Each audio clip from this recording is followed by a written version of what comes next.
दोस्तों, अगर आपने भूतिया हवेली के पार्ट 1 को नहीं देखा है तो पहले आप डिस्क्रिप्शन में दिए लिंक के जरिए या हमारे चैनल पर विजिट करके पार्ट 1 को देखिए, वरना यह कहानी आपको अधूरी लगेगी। सुखदेव के चेहरे पर पसीने छूट गए और उसने जोर से कहा, मर गया आज तो मैं। ऐसा कहते हुए वह थर थर कांपने लगा। सुखदेव ने सफेद साड़ी में किसी को हवेली के रास्ते से गुजरते हुए देखा। वह बहुत ही डर गया। कुछ पलों के लिए तो उसको समझ में ही नहीं आ रहा था कि अब वह क्या करे। वह बहुत घबरा गया और डर के मारे वह अपनी जान बचाने के लिए तेजी से वहां से भागा।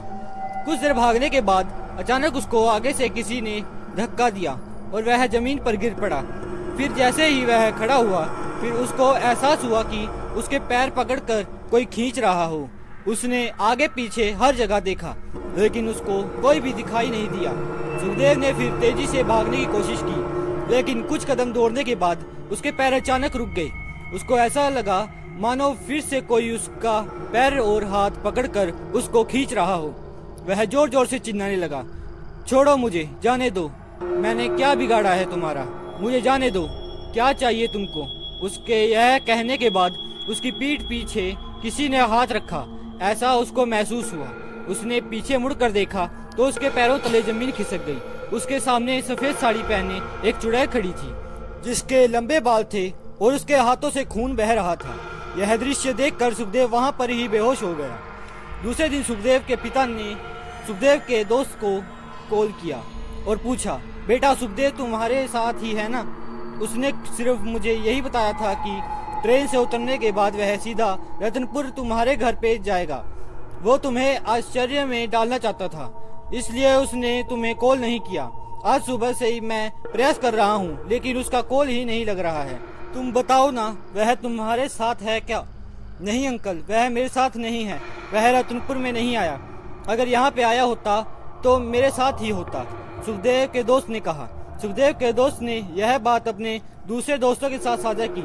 कुछ दोस्तों ने कहा कि देखो, सुखदेव अब कभी वापस नहीं आएगा। हवेली के डरावने रास्ते से जो कोई भी रात को 11 बजे के बाद गुजरा है, वह कोई भी आज तक वापस लौट कर नहीं आ पाया। फिर सुखदेव के परिवार ने भी उसकी उम्मीद छोड़ दी और कुछ दिनों तक उसका शोक मनाया। गांव के लोगों ने भूत प्रेत भगाने के लिए एक उपाय सोचा। एक युवक पास के एक गांव से एक बाबा को बुला कर ले आया। भारी मुनाफे के लालच में ढोंगी बाबा भूत प्रेत को भगाने के लिए तैयार हो गए, लेकिन वो बहुत डरपोक था। गांव की तरफ से अनाज, सोना, पैसे, इन सब की लालसा में उसने यह सौदा स्वीकार किया। अगले दिन ये ढोंगी बाबा अपने साथ 10 आदमी को लेकर हवेली के डरावने रास्ते से 11 बजे के बाद गुजर रहे थे। बाबा बहुत डर रहे थे, इसलिए वह अपने साथ 10 आदमी को लेकर आया था। बाबा को बहुत घबराहट हुई, लेकिन उसने थोड़ी देर बाद अपने पीछे देखा तो सिर्फ 5 आदमी थे। उसको बड़ा आश्चर्य हुआ कि बाकी के 5 आदमी कहाँ पे गए होंगे। घबराहट के मारे वह तेजी से आगे बढ़ा। थोड़ी देर बाद उसने पीछे मुड़कर देखा तो सिर्फ 2 आदमी थे। अब बाबा की घबराहट और ज्यादा बढ़ गई। डर के मारे उसके पसीने छूटने लगे। थोड़ी देर बाद उसने पीछे मुड़कर देखा तो उसके होश उड़ गए। पीछे कोई भी नहीं था। बाबा तेजी से जितना हो सके उतना भागा। कुछ देर भागने के बाद अचानक बाबा रुक गए, क्योंकि बाबा को चारों तरफ से उन 10 आदमी ने घेर लिया था। वह 10 आदमी अब भूत के वश में थे, इसलिए उनको कुछ पता नहीं था कि वो क्या कर रहे हैं। सारे आदमी का चेहरा इंसान से बदलकर भूत समान हो चुका था। सारे आदमी के हाथों से खून की बूंदें टपक रही थी। सबकी आंखें गहरी लाल हो चुकी थी और सारे आदमी के दांत में मुंह के ठीक बीच में 2 बड़े डरावने दांत थे, जिससे बाबा को यह प्रतीत हुआ कि जैसे मानो यह सारे भूत उसको कच्चा ही चबा जाएंगे। उस 10 आदमी में से एक आदमी ने अपना हाथ लंबा किया और बाबा की गर्दन पकड़कर उसको ऊपर उछालकर नीचे जमीन पर पछाड़ा। बाबा ने विनती की, तुम कौन हो? मुझे जाने दो। बदले में तुम्हें जो चाहिए वह ले लो। मेरे पास बहुत सारे पैसे हैं, सोना है, गहने हैं, वह तुम रख लो, लेकिन कृपया करके मुझे जाने दो, मेरी जान बख्श दो। यह बात बोलकर वह बाबा बहुत कांपने लगे।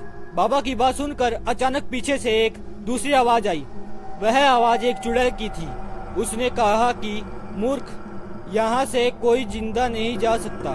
मेरे बच्चे भूखे हैं, मेरी माँ और पिता भूखे हैं, उनको खून चाहिए, आज की रात वो तुम्हारा खून पिएंगे।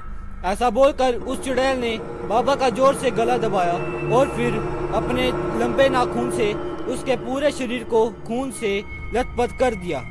थोड़ी देर बाद उस 10 आदमी के शरीर से प्रेत आत्मा निकल गई और एक भूत सामने आया जिसका पूरा शरीर काले वस्त्र से ढका हुआ था।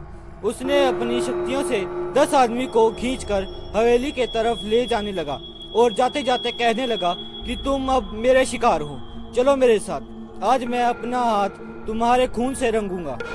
यहाँ से आज तक कोई बचकर नहीं गया, तो तुम भी उन सब की तरह ही मारे जाओगे। तो कैसा लगा आपको आज की कहानी का पार्ट 1? अगर अच्छा लगा हो तो हमारी वीडियो को लाइक और चैनल को सब्सक्राइब करना मत भूलिएगा। मिलते हैं जल्दी पार्ट 3 के साथ, तब तक के लिए जय हिंद।